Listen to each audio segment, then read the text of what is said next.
Welcome into Falcons Today. I am Tom Downey. As promised, folks, we are doing winners and losers from the Falcons win against the Miami Dolphins to open up the 2023 NFL preseason. The final score, as I'm sure you all know, because we were live for the game, 19-3, a game in which I did think Miami actually outplayed the Falcons for about the first, 55-ish minutes. Then it all fell apart with 13 points in like a 2-minute span for Atlanta. Now, this is winners and losers. And yes, the Falcons won the game, but we're much more focused on some of the individual performances than we are just the outcome. Like, the Falcons and the Dolphins didn't really play many of their starters. In fact, it was Emmanuel Ogbah for Miami and a handful of players that I think non-diehard Falcons fans have heard of going into the game. So we'll focus on the individual performances. That's what matters in the preseason, not the win-loss outcome. Now, we will have Falcons coverage for you all season long. You will get to see some more of Matthew Peterson in the near future, I promise you. TBD on our exact watch party plans for the remainder of the preseason. Might do another joint one next week when they play the Bengals. We'll have you guys covered, though. Make sure you're subscribed. YouTube.com/FalconsTV. Into the winners then, and I think this one really stands out. DeMarcco Hellams had a hell of a start to his NFL career. Are you booing me already? Okay, fine. That one was lame. But still, it's true. 7 tackles, including some just laying the lumber hits. There was the one he kind of hurt himself on. It sounds like he was cleared from concussion protocol, so should be good on that front. Was also tweeting post-game being excited, so all good on the injury front there for Hellams. A pass breakup, a great red zone INT as well. I was very impressed with what Hellams showed in that particular matchup, and I think he's going to push very hard after just the one game for a roster spot for Atlanta. Now, I was disappointed because Bijan Robinson was dressed pregame, and then the third-string running back did not play. It was Carlos Washington who got the start. But Godwin Igwebuike, who I think has been more of an underrated player over the course of his NFL career, he's flashed at times with Seattle, the Lions as well. Not bad for a former safety. He played well. 13 carries, 70 yards, a touchdown, and nothing longer than 11. He was just consistently getting 5, 6, 7-yard chunks of runs over and over and over again. I was quite impressed with the performance out of Igwebuike. Very tough to find a roster spot for him if the Falcons don't carry 4 backs, but at minimum, the practice squad stands out as a good spot for Igwebuike. Who is your biggest preseason Week 1 winner for the Falcons? Any player, or maybe it's a coach. Maybe you love Arthur Smith's mustache. First time we've really seen that in a game, of course. Sound off in the comments at the pinned comment of today's show. If the ad comes here on YouTube, take advantage. Head down there and let me know. Breon Borders is next up here, the corner for the Falcons. And I've always liked Borders' game. He's been a career journeyman, but every time I get to see him play preseason, regular season, he's making a play or two. And he did that again for the Falcons. 5 tackles, 3 pass breakups. That'll be among the preseason Week 1 highs for any player. An interception that was a pick 6 as well, kind of the insult to injury if you're a Dolphins fan, the icing on the cake if you're a Falcons fan on that pick 6. Just a high throw from Thompson off the fingertips, Borders, right place, right time. I was impressed by his game. Overall, nice splash plays there by some of the younger secondary members, the newer secondary members, I should say, for Atlanta.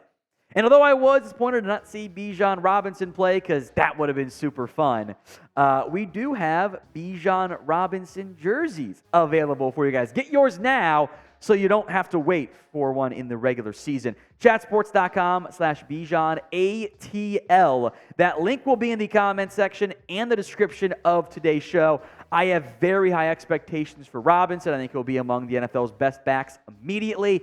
Get your jersey today. Chatsports.com/BijanATL.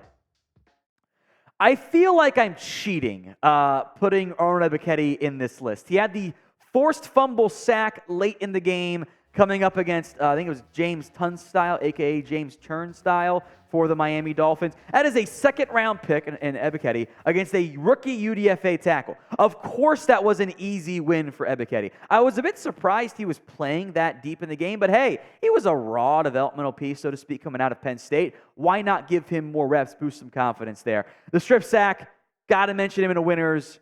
but it does almost seem too easy.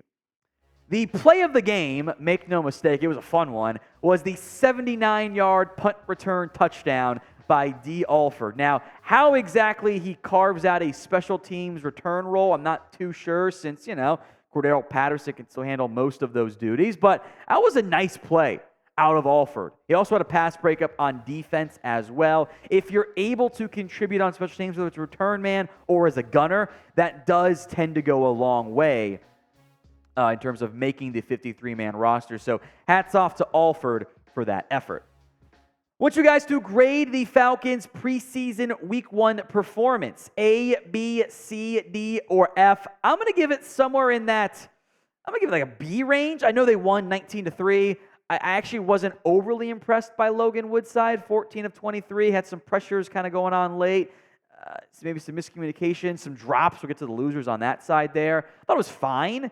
I do think the final score is not reflective of the way the game was actually played, but hey, a win's a win, so not going to give it that low of a grade in the end. I want to hear your guys' comments right now. Let's go to Nate Landman here, the former Colorado linebacker. 5 tackles, which I believe led the team. Let me double check that. No, third on the team behind Hellams at 7. Duh. A sack, a TFL, quarterback hit as well, and what's probably most notable for Landman, as opposed to Mikael Walker, he was the one with the green dot on his helmet, signifying the defensive play caller. That's a big deal. When you're the signal caller, even for a backup preseason game, that's an indication of how the team feels about you in terms of being able to handle some responsibility in the event of injuries or just depth. So Landman, I think, absolutely is a winner in this one. On to the losers, because in life there are losers. We have to accept that. Not everyone gets a participation trophy. And unfortunately, the normally reliable Younghoe Koo did not have a good game. He was 1 of 3 on extra points. Now, look, the extra points harder than what it was 5 years ago, but still, kickers got one job. Make your kicks. And kicking is very much a battle up here, as much as it is on the actual field. Hopefully the confidence is not shattered, because that was a very poor performance that can't happen in a game that actually matters. Who was your biggest preseason Week 1 loser? Maybe it was the kicker. Maybe it was somebody else altogether, but I want you guys to vote for me and reply in the comment section. Josh Ali is next up here. He did do some nice things. One really nice catch, got open for what was going to be a 20, 25-yard gain, and he dropped the pass. And that's why he is a loser. Josh Ali is a former receiver at Kentucky, UDFA, hasn't had a chance to show much. Had a chance in this game. Had a chance to make an impact, a positive impression. If he makes that one catch, he's probably on the winner's side, because he's up there alongside Xavier Malone for the leading receivers. He's fighting for a spot, one of the back-end rush spots, maybe more practice squad spot against like Malone, against J.J. Arcega-Whiteside, against a Frank Darby, a Penny Hart.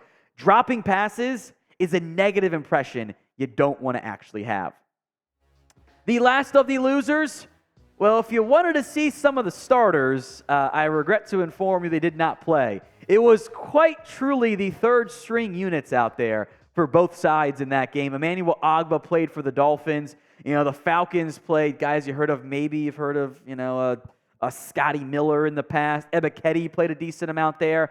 Mike Hughes got some run. Didn't think he played that great either. But the majority of the starters weren't out there. And that's disappointing. It's only the preseason. They are expected to play the starters in Week 2. So we'll see some Desmond Ridder. We'll see some Bijan Robinson. That'll be exciting.